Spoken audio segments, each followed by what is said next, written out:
Hello again. I hope you're enjoying these videos, and I'm really glad you're taking the time to watch them. Most of what I'm creating here is for people who paint, with information about how to paint or questions and answers, or my answers to your questions. So the other day, a painter I know asked me the question of, how do I get back into painting after I've taken a long break from painting? And I thought about that for a while. And my answer are going to be four suggestions, just four. And as always, they're just suggestions. Everyone's on their own path, and whatever works for you works. So this is what works for me, or certainly what came to mind. And the first thing, well, let me just, before I even talk about the four ideas that came to mind, I've taken a break from painting. I'm not an advocate of the method of you got to paint every single day. So that works for some people, doesn't work for me. Some days I paint, some days I don't. Some days I work on other things. I work on my website. I work on framing paintings. I work on going to openings, right? Going to museums. So a lot of it is related to painting, what I do during the day. And it's not always about, I got to have the brush in my hand or the painting knife. So okay. So the four things that came to mind. The first and maybe the most important is, which I already mentioned, uh, taking a break and then figuring out how to get back to painting is a pretty common question. I think this happens for a lot of painters. So I took a break, I got away from it for a while, and how do I get back to it? So the very first thing is to recognize that that's happening and make sure to drop the, if there are any, critics who are saying, I should be doing, I should this, or I should that. And that comes up, I didn't paint today, or whatever.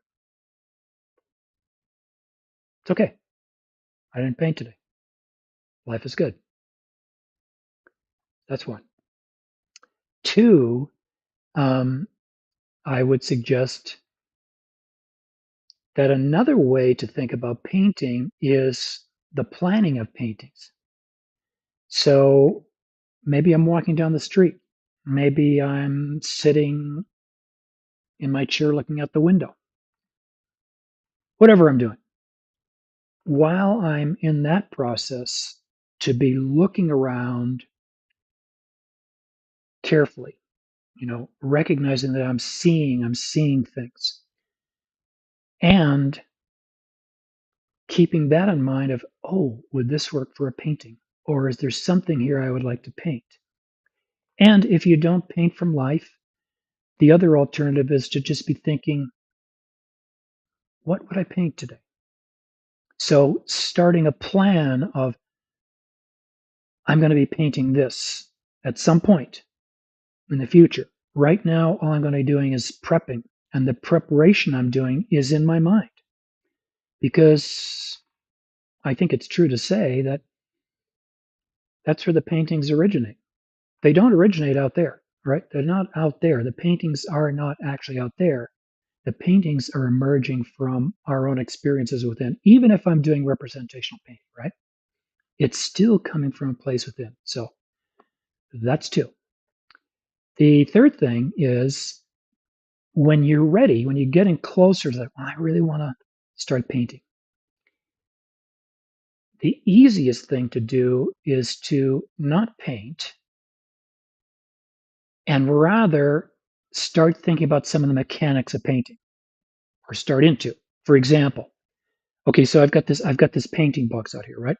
So I'm going to go and make sure I've got all my paints laid out properly. I'm going to get my tubes. I'm going to make sure everything's there. A simple way to phrase this is just to get organized. Start organizing my tools, right? Of what I'm going to be using, my brushes, painting knives, make sure it's all in order.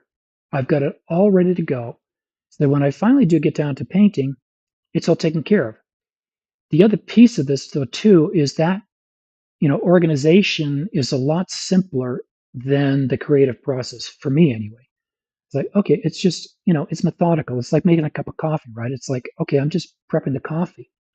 Then after it's prepped, I can drink it. Okay, that's three. And then the fourth thing is when you're really ready to go with your painting, when you've got it all, got everything organized, you got your paint box out or whatever it is you're using to paint or create with, go back to what was in your mind that you were planning about the painting and choose one tiny simple step. So the very simplest thing that you can accomplish in 5 minutes. And I literally mean 5 minutes. So now you're going to start your work, you're going to start your painting. 5 minutes. Give yourself 5 minutes to do that, and then you can stop. That's it. So the pressure, let's say, of, ooh, I got to paint the whole painting is taken away. No, I'm just going to do this one little piece today. So there are my suggestions. Just quickly through those to summarize.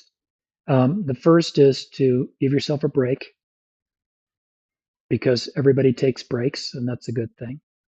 The second thing is to be planning your painting wherever you are. The third thing is to do something routine like set up your paint box, get your paints all together, get organized. And then the fourth thing is to leave yourself only 5 minutes when you do sit down or stand up, whatever you're doing, to work on your creative project. Give yourself just 5 minutes.